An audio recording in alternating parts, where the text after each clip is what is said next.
ngasi kang numitki aina thongjaba matenda chana kangau mangan uti monmon launa aina hauna thongjaba khirchi pakora singju papar atauba sije matau karabna thongi haibado hai mayamda usarake kang numinina ngasidi kheci uti tawjarake hawai manganje sina uti ma thongjarake ising tilojina pakora ma haujarake kobi singju ma sujarake mayam sije nakupi akhangbani ko nakupi je aina fresh phangdabagi ising de tingthokjaraga aina khara lojare aduga paparjina ai ama tawjarage hawai chana jina kangau ngaujarage aduga mayam sije chana tangkhai ne musori ne mukne aduga mairom bi tangkhai aduga sina mayam ghini ko si hawai jingje hapjanjaraga kheci ma haujarage adu mayam kheci hoba haibisi maktabu phara lauraga hawai jina monmon lauraga sumaina hoba kheci je sina aidi yamna pamna chajai aduna mayam aina jira rice oina lojabani ko adu mayam ahanbada sigi manganje ai uti hana thongnaba tawjarake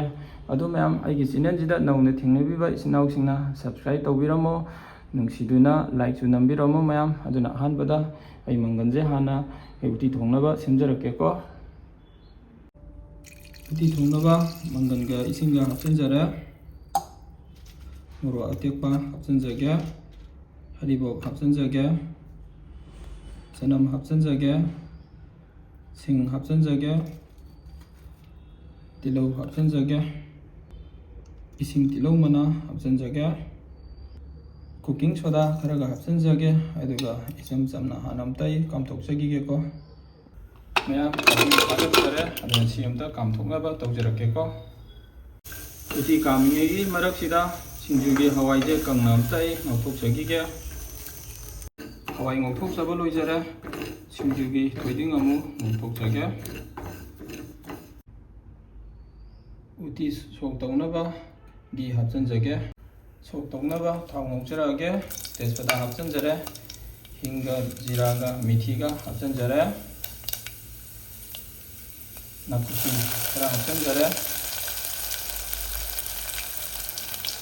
sing hapjanjare tilau hapjanjare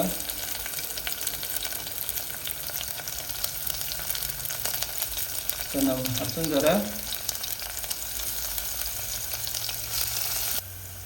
jira powder hapjanjarake hariba maru powder hapjanjarake simta akhaidage ngasai kamthokjaba utido hapjanjare mayam kitang nangmangire mahi khara hapjanjage ko manam ngari mayam nungsire fajana hawrani uti thongbagi tum thakjanjage mayam manam jidi nungsi fajana hawrani he wa manam jidi nungsire ising tilo hapjanjage fadigomju hapjanjarage simta okaijage mayam maroi hapaba matungda minute amamuk fajana sohanjare aduna uti jidi sida loisanjarage kheci thongnaba gi hapjarake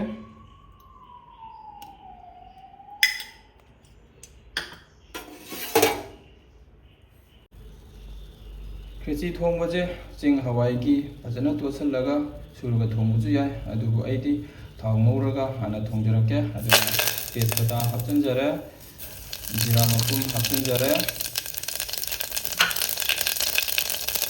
nakupi hapjanjare mayam nakupi hapjare thau nai ngaurake manang kuning sigi hapjanjare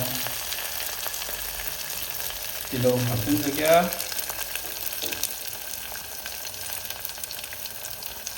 chanam hapjanjage sing hapjanjage haribok hapjanjage okhaijage ising tilau hapjanjare jira powder hapjanjare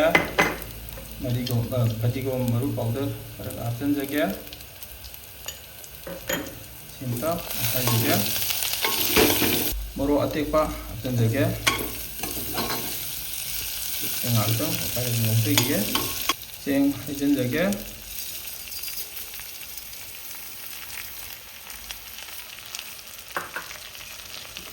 ꯑꯣꯠꯈꯥꯏꯖꯒꯦ. ꯉꯁꯥꯏꯒꯤ ꯍꯋꯥꯏ ꯃꯈꯜꯁꯤꯡꯗꯣ mix ꯇꯧꯔꯒ ꯑꯩ ꯍꯥꯞꯆꯤꯟꯖꯒꯦ. ꯃꯔꯛꯁꯤꯗ ꯘꯤ ꯈꯔꯒ ꯍꯥꯞꯆꯤꯟꯖꯍꯧꯒꯦ. ꯑꯃꯨꯛꯇ ꯑꯣꯠꯈꯥꯏꯃꯤꯟꯅꯖꯒꯦ. ꯃꯅꯝꯗꯤ ꯃꯌꯥꯝ ꯅꯨꯡꯁꯤꯕ ꯍꯧꯔꯛꯑꯦ. ꯍꯥꯎꯔꯅꯤ. ꯍꯋꯥꯏ ꯍꯥꯞꯆꯤꯟꯖꯔꯦ. ꯑꯃꯨꯛꯇ ꯑꯣꯠꯈꯥꯏꯖꯒꯦ.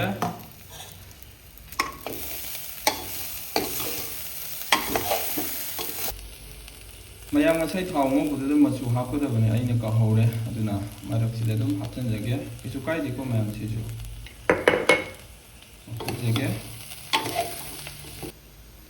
ꯘꯤꯗ ꯃꯤꯅꯤꯠ 5 ꯍꯥꯞꯆꯤꯟꯖꯔꯒ ꯐꯖꯅ ꯉꯧꯖꯔꯦ. ꯑꯗꯨꯅ ꯃꯍꯤ ꯍꯥꯞꯆꯤꯟꯖꯒꯦ.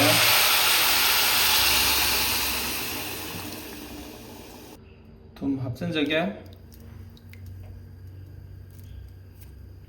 ꯊꯨꯝ ꯍꯥꯞꯄꯒꯤ ꯑꯣꯠꯈꯥꯏꯖꯒꯦ. ꯐꯗꯤꯒꯣꯝ ꯍꯥꯞꯆꯤꯟꯖꯒꯦ. ꯑꯗꯨꯒ ꯁꯤꯁꯨ ꯑꯣꯠꯈꯥꯏꯔꯒ ꯃꯈꯨꯝ ꯈꯨꯝꯃꯒ ꯀꯥꯝꯊꯣꯛꯆꯒꯦ.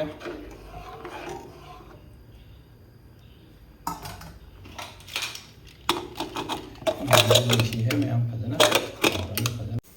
ꯈꯦꯔꯆꯤ ꯀꯥꯝꯃꯤꯉꯩ ꯃꯔꯛꯁꯤꯗ ꯁꯤꯡꯖꯨꯒꯤ ꯀꯣꯕꯤ ꯁꯣꯏꯗꯣꯛꯇꯕ ꯂꯣꯏꯖꯔꯦ. ꯃꯔꯛꯁꯤꯗ ꯄꯀꯣꯔꯥ ꯇꯣꯠꯅꯕ ꯕꯦꯁꯣꯟꯒ ꯏꯁꯤꯡ ꯇꯤꯜꯍꯧꯒ ꯍꯥꯞꯆꯤꯟꯖꯔꯦ.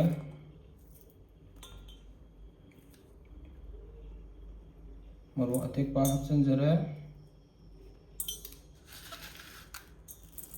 ꯖꯤꯔꯥ ꯈꯔ ꯍꯥꯞꯆꯤꯟꯖꯔꯦ. ꯖꯤꯔꯥ ꯄꯥꯎꯗꯔ ꯈꯔꯒ ꯍꯥꯞꯆꯤꯟꯖꯒꯦ. ꯀꯨꯀꯤꯡ ꯁꯣꯗꯥꯒ ꯍꯥꯞꯆꯤꯟꯖꯒꯦ. ꯃꯆꯨ ꯍꯥꯞꯆꯤꯟꯖꯔꯛꯀꯦ. ꯘꯤ ꯑꯁꯦꯡꯕ ꯈꯤꯇꯪ ꯍꯥꯞꯆꯤꯟꯖꯒꯦ. ꯍꯤꯡ ꯑꯊꯤꯠꯄ ꯈꯔ ꯍꯥꯞꯆꯤꯟꯖꯒꯦ. ꯑꯗꯨꯒ ꯊꯨꯝꯁꯨ ꯍꯥꯞꯆꯤꯟꯖꯒꯦ. ꯁꯤ ꯑꯃꯇ ꯐꯖꯅ ꯇꯣꯠꯈꯥꯏꯖꯈꯤꯒꯦ.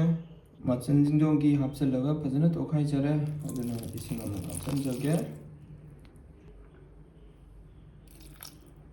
ꯏꯁꯤꯡ ꯍꯥꯞꯄꯒ ꯐꯖꯅ ꯑꯃꯨꯛ ꯇꯣꯠꯈꯥꯏꯖꯈꯤꯒꯦꯀꯣ. ꯇꯣꯠꯈꯥꯏꯖꯕ ꯄꯨꯡꯂꯣꯏ ꯂꯣꯏꯖꯔꯦ. ꯃꯤꯅꯤꯠ 5 ꯉꯥꯏꯍꯥꯛ ꯊꯝꯖꯒꯦ. ꯃꯌꯥꯝ ꯄꯀꯣꯔꯥ ꯑꯃꯨꯛ ꯊꯥꯗꯖꯔꯛꯀꯦ. ꯇꯋꯥꯗꯒ ꯇꯧꯔꯔꯣꯏꯒꯦ, ꯃꯌꯥꯝ ꯈꯥꯡꯁꯤꯗ ꯑꯗꯨꯝ ꯑꯩ ꯊꯥꯗꯖꯔꯦꯀꯣ.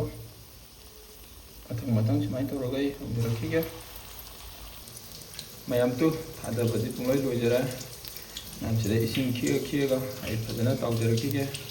ꯃꯌꯥꯝ ꯑꯩꯒꯤ ꯃꯃꯥꯡꯗ ꯄꯀꯣꯔꯥ ꯍꯧꯕꯒꯤ ꯔꯦꯁꯤꯄꯤ ꯌꯦꯡꯒꯦ ꯍꯥꯏꯔꯕꯁꯨ ꯃꯃꯥꯡ ꯚꯤꯗꯤꯑꯣ ꯊꯥꯒꯠꯈꯤꯕꯗ ꯑꯗꯨꯝ ꯌꯦꯡꯕꯤꯌꯨ. ꯁꯨꯃꯥꯏꯅ ꯏꯁꯤꯡ ꯈꯤꯑꯒ ꯇꯥꯎꯒꯗꯕꯅꯤꯀꯣ.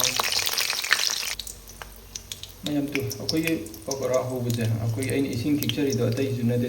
ꯁꯤꯗ ꯃꯍꯨꯠ ꯑꯩꯈꯣꯏꯒꯤ ꯏꯁꯤꯡꯗꯨꯅ ꯑꯩꯈꯣꯏꯒꯤ ꯍꯥꯞꯄꯒ ꯀꯥꯞꯈꯠꯂꯒ ꯑꯩꯈꯣꯏꯒꯤ ꯃꯊꯛꯇ ꯇꯥꯔꯛꯄꯒꯤ ꯃꯥꯒꯤ ꯍꯣꯔꯤꯕ ꯃꯈꯨꯟ ꯃꯌꯥꯝꯁꯦ ꯁꯤꯗ ꯑꯗꯨꯑꯣꯏꯗꯤ ꯃꯥꯒꯤ ꯃꯍꯥꯎꯁꯤꯡꯗꯣ ꯃꯅꯨꯡꯗ ꯆꯪꯉꯒ ꯍꯥꯎꯗꯣꯏꯅꯤ. ꯃꯌꯥꯝꯗꯨ ꯁꯣꯝꯗꯁꯨ ꯎꯕ꯭ꯔꯗꯨ ꯃꯍꯨꯠ ꯍꯣꯔꯤꯁꯦꯀꯣ. ꯁꯤꯗꯤ ꯏꯁꯤꯡꯗꯣ ꯑꯃꯨꯛꯇꯪꯒ ꯑꯃꯨꯛ ꯈꯤꯛꯆꯟꯒꯗꯕꯀꯣ. ꯁꯤꯗꯤ ꯁꯨꯃꯥꯏꯅ ꯇꯧꯕ ꯈꯤꯛꯆꯟꯕꯁꯤꯗ ꯆꯣꯡꯈꯠꯂꯛꯑꯒ ꯑꯩꯈꯣꯏꯒꯤ ꯃꯥꯒꯤ ꯃꯊꯛꯁꯤꯗ ꯏꯁꯤꯡꯁꯤꯅ ꯇꯥꯔꯒ ꯍꯣꯗꯣꯏꯅꯦꯕꯀꯣ. ꯑꯗꯨꯒꯤ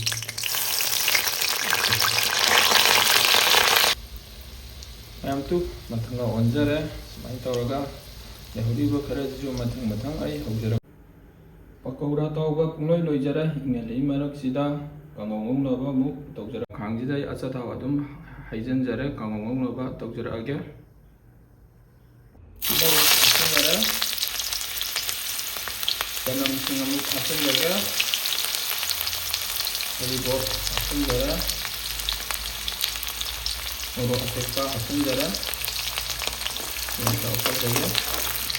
ꯍꯋꯥꯏ ꯆꯅꯥ ꯍꯥꯞꯆꯤꯟꯖꯔꯦ. ꯖꯤꯔꯥ ꯍꯥꯞꯆꯤꯟꯖꯒꯦ. ꯑꯂꯨ ꯍꯥꯞꯆꯤꯟꯖꯒꯦ. ꯃꯌꯥꯝ ꯑꯂꯨꯁꯦ ꯁꯣꯏꯗꯣꯛꯑꯒ ꯊꯝꯕ ꯀꯨꯏꯃꯟꯈ꯭ꯔꯦ. ꯑꯗꯨꯅ ꯑꯂꯨꯁꯦ ꯃꯁꯛꯁꯦ ꯃꯨꯁꯜꯂꯦ, ꯌꯥꯝ ꯊꯤꯖꯤꯜꯂꯛꯑꯦ. ꯐꯖꯅ ꯑꯣꯠꯈꯥꯏꯖꯈꯤꯒꯦ. ꯀꯣꯕꯤ ꯐꯨꯜ ꯈꯔ ꯆꯥꯏꯁꯤꯟꯖꯒꯦ. ꯑꯃꯨꯛꯇ ꯑꯣꯠꯈꯥꯏꯖꯒꯦ. ꯑꯗꯨꯒ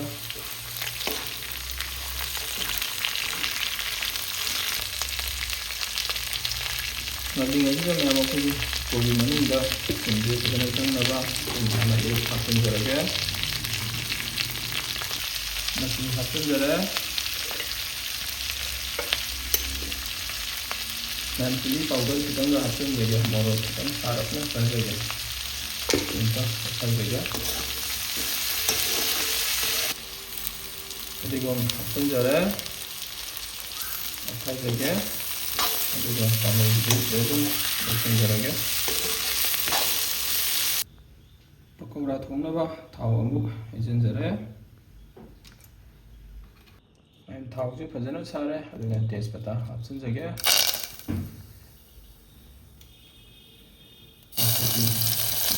합चनजगे तिल 합चनजगे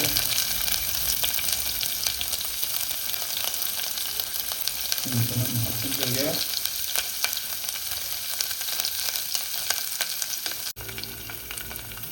मोरो अटेक्पा 그리고 합चनजरे मैम नसीबी पकोड़ाजे उसी थोंबा यावरबने यामना लाइना यामना थम्ना 그래서 उसी थोंबगी मई हापगा हावना अई थोंजरके जीरा पाउडर 합चनजगे 또 खाइजगे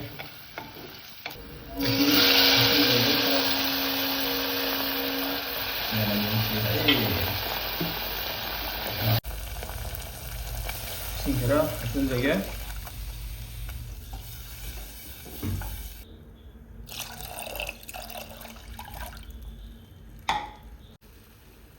मैम इंजांग महीजे फजन सौजरे अदुना तुम 합चनजगे मैम सुमाइना उटी मही हापगा पकोड़ा थोंबजे अदुम ओइनमगा यामना हावबनिको मैम मैम इगम 합चरे पकोड़ा तौथोकजबदो 합चनजगे नांसी थादबा लोइरगा मिनिट अमनि सौरगा अदुम यानी थांगबा मतंग मतंग 합चनजगे पापर होंनबा थाव हैजनजगे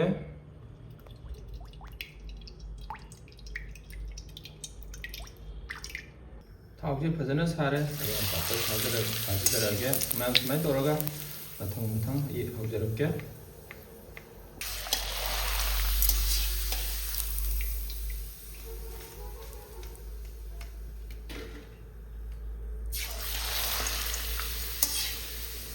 पापरजिसु मैम फजना हावदे हावबने मैम सिगी पापरजे इमानबगी जेजेना थाबिरखिबा पापरदुनिको जेजेदाना थाबिरखिबने पापरसिदि हौबा पुंलोय लोइजरे पकौड़ाजे मिनिट अनि अमुक फजना सहनजरे अदुना यारनी पकौड़ाजे सिदा लोइसनजरगे अदुगा सिंजु अमुक सुनबा तौजरगे मसा अइना सिंजु सोइदोकजगिबदो लैजरे अइना हवाई मंगनजे कबो कबो अइना तफाइजबने सिजु 합चनजरे थोइदिंग असुबा मुक 합चनजगे थोइदिंगी मनमजिदि मयाम नुंसिहे मोरोक पाउडर खरगा 합चनजगे